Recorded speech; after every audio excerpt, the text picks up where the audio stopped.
Hello and welcome to the Performance Physique Podcast. My name is Arj and I am your head coach. This podcast is all about helping you with your running, your nutrition and your training. We take the jargon out of sports science to help you realise your goals faster than ever before. Let's get started.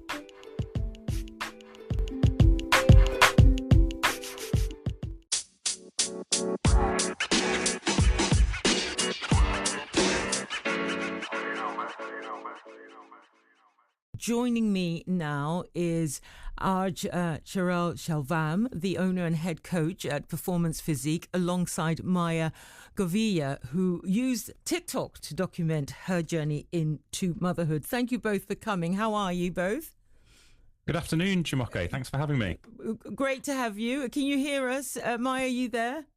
Yes, I'm here. Thanks for having me. No worries at all. Well, I want to start with one of your stories, if I may. It's about the Love Island television conundrum. Has everyone started to look very similar, is your question, I understand?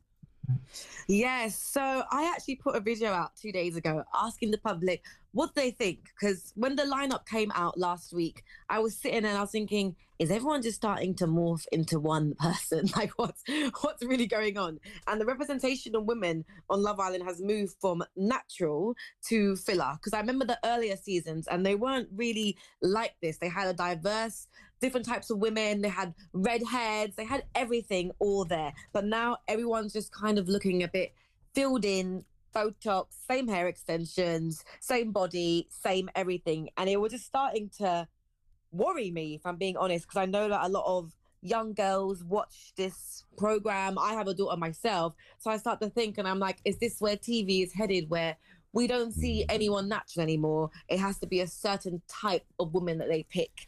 And that's basically my question. Yeah, and actually it's a really good question. And Arj, I'll take your response in just a moment. But Maia, I wonder about whether it is partially because that is what people want. Or do you think are we conditioning the television, or are TV conditioning us? I truly believe that TV is conditioning us, because when I did post that video asking them, how do you guys feel about that? I got literally over 700 comments saying, I don't like it. I don't watch it anymore. They pick the same people. They never pick anyone that looks like me. I'd rather have a show where it's dad bobs, stretch marks and all that. And we have a great time together. And I'm like, interesting, because I still watch Love Island. I still love Watch Island. But then I'm not a 15-year-old girl that feels insecure about the way they look. Yeah. Like, that was a long time ago. Like, I'm purely secure in how I look. So I just watch it as, oh, it's just funny. I can watch it. But I know that young girls are watching it and they're thinking, oh, mum, can I go get filler next week? Can I go get my eyebrows microbladed? Can I go get my hair extensions done? I'm sitting there like, guys, this is very damaging. Arj, what do you make of this? I mean, you're in the business of body beautiful, not necessarily sculpted, but you are in that business where people spend a lot of time looking at their business and you looking at their bodies, but also you helping them to be the best they can be. What do you make of it all? I'm a terrible person to be asking about this because I'll be honest, I have never seen the show. I don't know if that's possible to escape. But I do obviously work with a lot of junior athletes and younger individuals. And I completely understand what you're saying, Maia, in terms of our vulnerable youth, our next generation. I think there are quite worrying concerns, and there appears to be a little bit of a trend towards expectations and what you should look like and how you should behave. And I think as a whole, to be quite honest, I'm witnessing more and more of the youth who come to train with me on a weekly basis having great concerns over perhaps how they are as an individual and how they would be accepted, more than I did, say, 19 years ago when I started. They were just there to do sports. It's a very, very worrying time. And, I've just had a little one. It's my firstborn. Oh, congratulations. Thank you very much, guys. And I know myself, I'm already starting to think, okay, how can I build his confidence? How can I make sure that he hasn't got these worries growing up? And what a part of the issue, of course, is what you see. It's not just on television, but all around us. It's the social media. And, I'm not blaming you, Maia, for anything. Obviously, you're on the other end of this. But it is so insidious that it becomes what a few years ago, maybe 10 years ago, we'd have pushed back on and said, well, that's utter nonsense. Actually, now is almost like, oh, okay. Like people kind of just seem to accept it as if that is now the norm. I'm curious, Arj, as well, the whole notion of what, I mean, you, as you pointed out, it is about, for you, it's about sport and making people, getting them to their peak performance. But here's the thing as well, like I've heard, certain sports, not necessarily well-known sports people, but worried about, oh, will I have too much muscle? Will I have, all of those kind of things. And so it must be a delicate balance that you have to navigate. It really is. I think the first thing, which is possibly always the alarm bells, is if someone's doing things for perhaps the wrong reason. Are they doing it to impress someone or because someone else has said something? Usually, if you can turn it around and get them to have a performance goal, and this is particularly apparent with those who don't necessarily have an eating disorder at the time, but they show a few of the warning signals, and it's that step before you refer them really to a specialist. But if you can get someone to kind of find a performance goal, I'd like to be strong. There was a really big initiative a few years ago, strong, not skinny.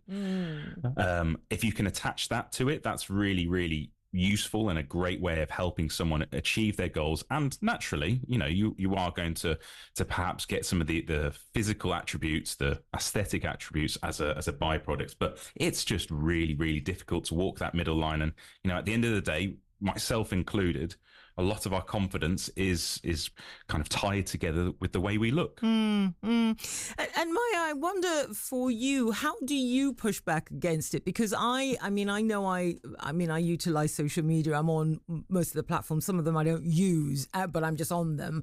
But others, I avidly kind of scroll down and scroll up and all of this kind of stuff. And there is a moment where my brain goes, you need to check yourself because you're being, pulled into this, this pit which you may never come out of. And I'm an adult and I can't imagine what it's like, Maia, for someone who's much younger and who's much more vulnerable.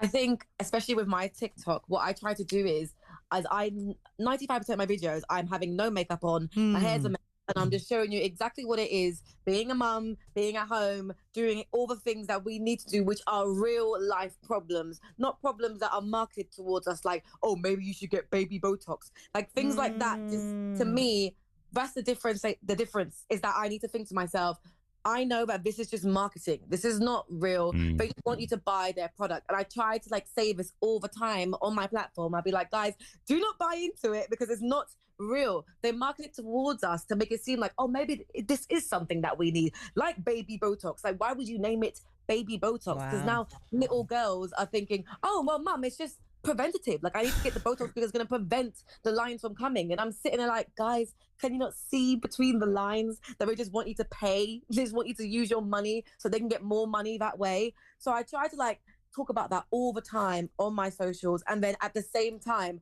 reminding myself that even though all of these influencers that I follow on Instagram, some of them, I can't lie, I had to unfollow because my brain wasn't ready for the comparisons that it was making. And I was sitting there like, why am I so sad today? And I was like, oh, it's because you watched 1,000 women with the tiniest stomachs and the most amazing bodies and the most amazing hair, and they just gave birth 2 months ago. I'm like, how did they do that? How do they look like this? And then I remember that it's all just filters and some things aren't real. And then maybe sometimes they do look like that, but that is a 1 in a million chance. And most humans, most people look just like me and you, just normal, and that's okay.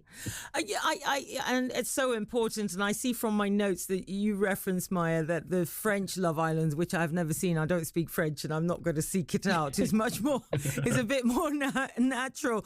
And I think I remember there was a picture a few.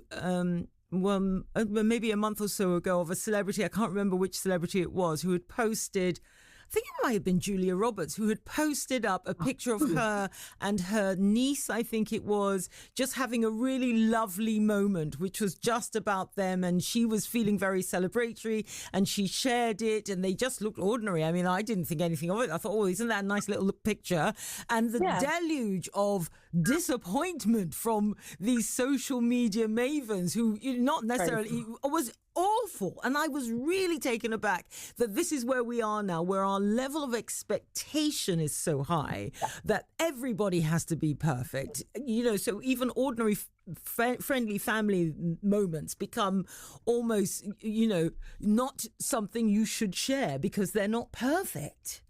Yeah, I get that all the time on my social media. When I come in looking a little bit scraggly and not looking at my 100% best, there I get millions and millions and millions of comments saying, maybe you should do your hair, maybe you should brush your eyebrows, maybe you should do all this. And I'm sitting there like, guys, why don't we all go outside and look at the real people? You get sucked into social media so much that you start to think that is your reality, when in real life, if you pop down to the shops, you're not going to see a million gorgeous Megan Foxes everywhere you go.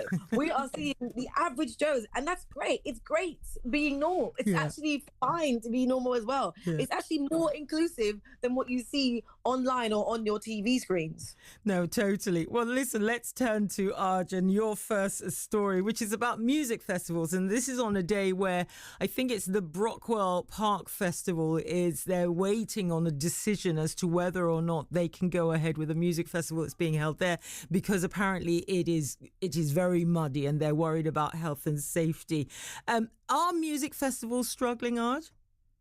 It sounds like it is really an industry which is possibly a little bit more than just the festivals, but the whole live music ensemble, which is really struggling at the moment. And I'm biased coming into this. I spent much of my childhood at music festivals. My brother was in a band in the early 2000s, and I got to jump on a tour bus and go to all these different festivals with them. Wow. And it really did kind of shape me. I think it really had an amazing educational and cultural kind of development for my younger years.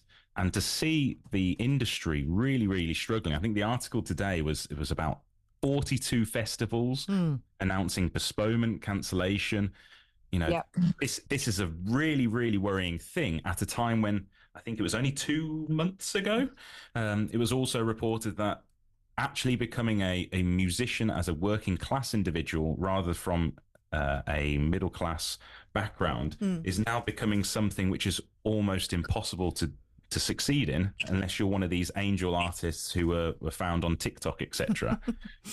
And it is one of the things that strikes me about this, Arj, is the circular notion of the impact this has, not only just on the people who produce the festivals, but also the people who attend the festivals. So, for instance, cost of living. People will be like, do I want to go to 5 festivals this year, or am I just going to choose one, and which one am I going to choose? And then on top of that, you have artists who often the only way they're making money is not necessarily appearing at these festivals, but selling their merchandise, for instance. Exactly. And that becomes a problem, doesn't it? If you don't have access to those things, or you can't facilitate those things. And festivals are a big deal. I mean, I know as somebody who sings, I've been to a few festivals where I've sung at and I've gone, this is great fun, but I don't know that you could make a living doing it. So for people who are running it, it must be incredibly frustrating. Tell us some of the glory days, though, when you went out as a child and you were just kind of there in the background with your brother grooving away.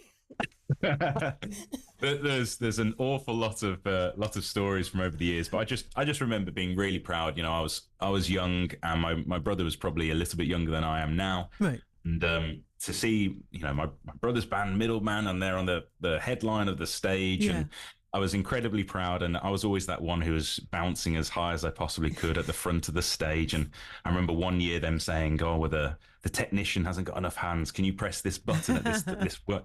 And that was a great moment. And I pressed the button, and obviously I then forgot to turn it off afterwards, which was a little bit of an issue. But it was honestly, it was an incredible moment. It was the first time I ever went camping, first of all.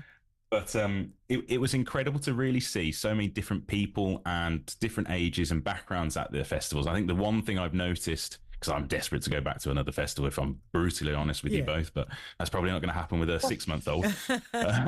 But the one thing I did notice back then was the age range seemed to be much greater than it is now. Right. And whether that's an issue that it has perhaps made it less affordable to run one of these festivals, because the costs from touring and the crew and everything that goes into it is obviously immense. Maya, are you a festival fan? Have you been to lots of them? Well, actually, the only festival I've ever been to is Wireless when I was younger. Yeah. And then I actually was going to El Dorado this year, and they just sent out, they cancelled it as well. Wow. So I was gutted because I was so excited to finally live my festival dreams and go tenting and do all the things that people do at festivals. But I have never had that pure experience, and I feel like I've missed out because all of my friends do it and they're like, oh my god, Maya, it's the best experience. And I finally bought my ticket, and then wow, it just cancelled. And I was like, okay, I'm never going to experience this. That's fine, I'll just cry. Oh, well, I'm so sorry to hear that. Listen, will both of you stay with us? I'm going to play a tune, and then we're going to come back to you and have a good old chinwag about some of your other stories that you have brought to our attention as we continue our review of the week. Both Arj and Maya will be staying with us. Here's some music before we go to travel. Radio London. That's the station. I'm Jamoke Fashola. So we are discussing some of the news stories that have caught the eye of my guests this week. Joining me, Thiruchelvam, the owner and head coach at Performance Physique, and Maia Govia, who has used TikTok to document her journey into motherhood. So let's return to your stories. Your second story is about clubbing, Maia, which also amuses me because you've gone from Love Island to clubbing. Is this something you're missing?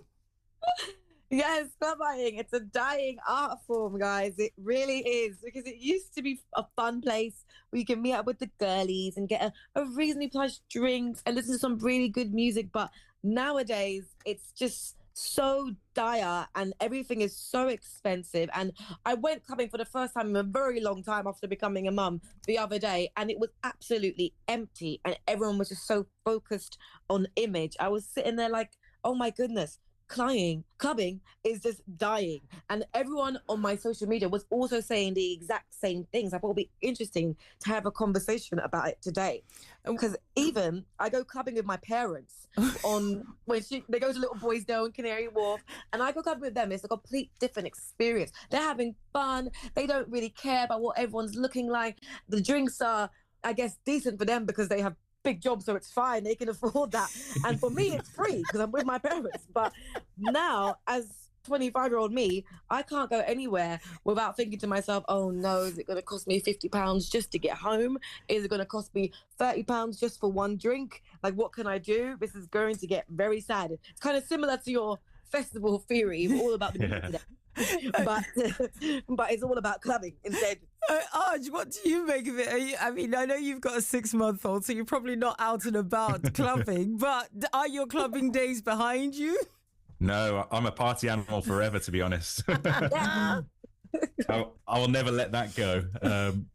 I do completely understand what you're saying, actually, Maya. I was a big party guy, as I mentioned, and I think the last real, actually, I have been in the last 12 months, but it was only once, and it was to a massive event. Right. So it's a little bit different, but it doesn't seem to have the same feel as it did 10 years ago or maybe 15 years ago, to be quite honest. That's what I was saying about the events as well, because now people my age, it's like, oh, we're not going to go clubbing anymore. Everything's so expensive. You can't even get a good cheap Uber home. Everything's going to cost you £70. So now what we do is we just wait for our next event to come out. It's like we went from clubbing to events, and now it's all about events. At least then, you know, you have one good solid party that you can go to that you've spent your £30 on, but on top of that, get a free drink when you walk in. Like, it's all, I think cost of living has really killed the clubs, and I feel bad as well. Well, but you know what? I was talking about this the other day when I was sitting in for Eddie Nesta, because I only just discovered over maybe the past few months that there are such things as daytime clubs. Yeah. You sound like you've been. Yeah. I've always been a big fan of a daytime club. The problem for me is usually that then becomes the evening club as well. But there was a major event, wasn't there, from Vicky McClure, where she ran the. Is that the one you went to? No, I haven't been to any of them, but I've signed up on various newsletters. I was excellent. I really want to go to one of them, and I think it's the combination of I'm a 24-hour kind of worker, so sometimes I'm doing very early morning shifts, sometimes I'm doing late shifts. So you kind of go, I need something that will allow me to sleep at whatever time I choose to. But I also think the idea is that when people are going during the day, potentially they really are like, I am just going to party. I'm not there for anything else. I just want to have a good old dance. And I think that might be the appeal, because from what I've seen, it attracts thousands and thousands of people. That is really popular. Is it something, Maia, you might be interested in doing? Oh, 100%. I feel like ever since COVID, it's like I want to come home as early as I possibly can. So the fact that I'll be able to party, have a good time, and then come home and go to sleep by 9 p.m., that sounds like heaven to me, actually. I need to sign up. Well, I think I will sign up. Well, Aj, let's turn to your next story. It's about the re-emergence of 90s children's TV shows on social media. Tell us more. Yeah, so I think in a what has obviously been a very challenging week in the news for many different reasons. Quite oddly, my social media, normally full of sports-related things, has recently been filled with 90s children's shows, basically. the shows that I watched as someone who was born in the 80s. Obviously, I loved the early 90s stuff. And it's been repeatedly popping up. I don't know if anyone remembers Tiny Tots TV. But this I think I'm too young for that. Maia, you didn't have to go in. Oh, wow, you just went in. I don't know what that is. I'm sitting there like Tiny Tots. I remember Calamari. You're missing out, that's what. But, I'm going home. I've been called old. No, you're not old at all. Tell us more. For those who don't know, Aj, what is Tiny Tots TV? Well, it's definitely something different now I'm an adult. But basically, as a child, it was a series of puppets who basically were living their lives in this little cottage, and there was the French puppet next door, and they were just having a great time, basically. There was nothing special about it whatsoever. However, now rewatching it back, there's obviously a dedicated Instagram channel for it seems. And you realise that there's a subtext to absolutely everything that went on in that show. But then it's actually hilarious. And then some of these people on social media are then putting together their own little memes and things. And it's actually become a little bit of a de-stressor for me at the end of a very long day. And you obviously hear all of these things that are happening in the news, which are very important and very relevant. To be able to switch off and pop something on like this. And if I'm brutally honest, it did make me go to a video streaming website and try to find full episodes just to kind of relive those days again. I love that. What, Maia, you may not recognize Tiny Tots, but what was the television program for you when you were growing up that you were like, okay, this is the one that we had on in the background that drove my parents crazy? I feel like it was definitely like Dexter's Laboratory or Totally Spies, even Doctor Who. I was like every single week I was watching Sarah Jane Adventures, and then it was Doctor Who at the same time. Like that was more my thing. Or Tweenies. I don't know if you remember Tweenies, but I loved Tweenies. That was the nostalgia that I get. I can't believe they're all coming back. I love that. I can show Ava, my daughter. Well, yeah, and also, I mean, I suppose when you look at Tiny Tots, those whatever puppets or whatever they're called, they did look sort of accessible to whatever your background, didn't they? Yeah. That was I think part of the appeal.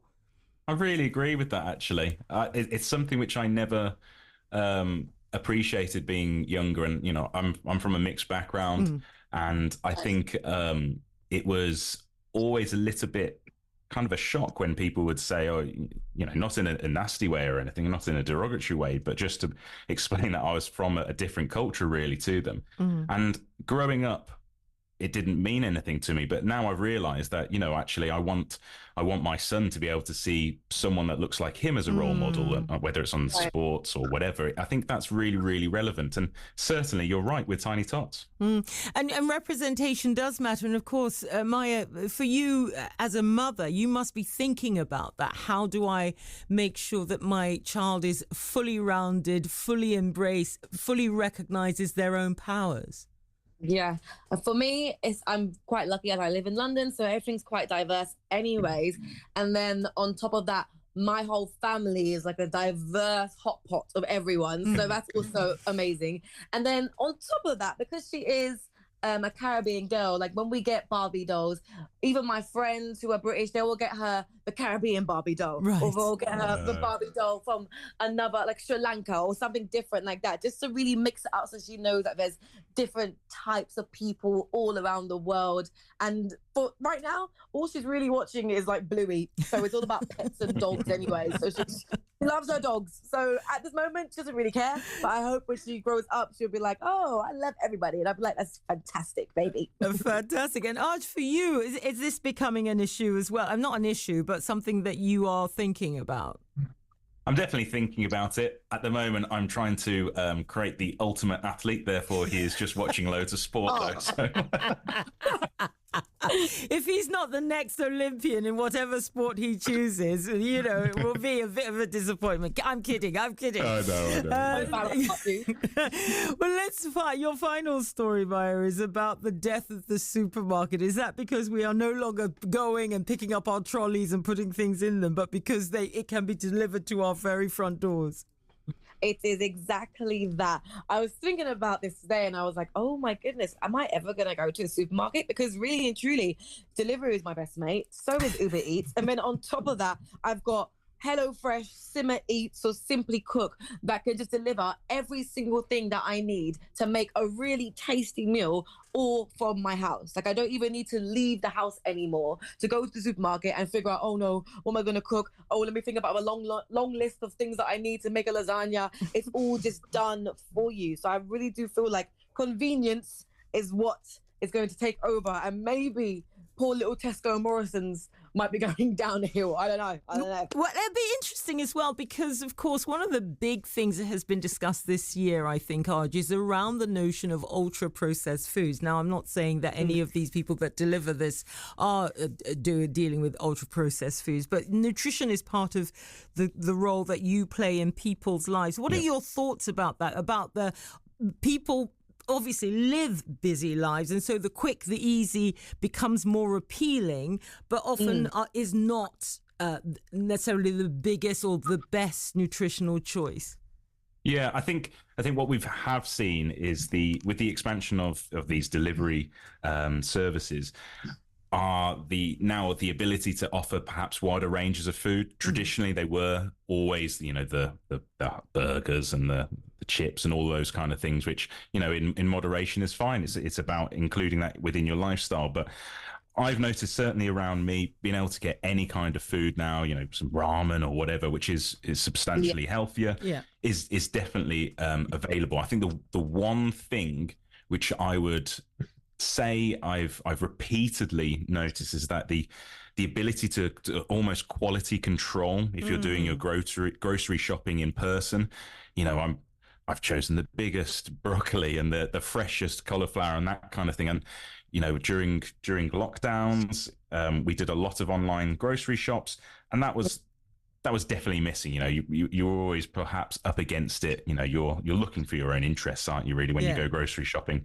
So my wife and I will still certainly grab that trolley and step out the door, I'm afraid, Maia. That's fine. I think that's better. I don't want Tesco's to go. I love Tesco. But the problem is that HelloFresh is like, for example, I agree with what you said, because if I order something off of Uber Eats or I'm getting like a cucumber, it might be the grottiest cucumber I've ever seen in my life. Whereas HelloFresh like guarantees that every time it's straight from the farm, it's coming straight to you, and it's 100% like organic and amazing. And that's why I do like HelloFresh, or Simmer Eats is more variety of foods as well. Obviously there are a whole variety of these people that are of all these organizations that are available that you can dive into. But the notion of the very quick, the very easy, it is something that should also be taken into consideration. Sorry, Maia? Yeah, and I said it's quite cheap as well. Like you can get meals starting from like £1.29 per person on HelloFresh. Whereas if I go to the supermarket, I have to use my club card on Tesco just to get a discount. Well, you know what? Savvy shopping is always important, right? Yes, it is. Yeah. Let's. So finally, Maia, where can people find you on TikTok or on social media? So my social media handle is MAIA.GOUVEIA X. That is my name, Maia Gavaya. I'm on TikTok. I'm on Instagram. Those are the two platforms that I use. So yeah, find me. Brilliant. Fantastic. And Aj, where can people find you? Yeah, if people just head to performancephysique.co.uk or just type that in on Instagram and my smiley face will pop up. Fantastic. Listen, both of you have been brilliant guests. Thank you ever so much for joining us this afternoon, taking us through some of the news stories that have caught their attention this week. My thanks to Thiruchelvam, and also who's the owner and head coach at Performance Physique, alongside Maia Gavaya, who has used TikTok to document her journey into motherhood.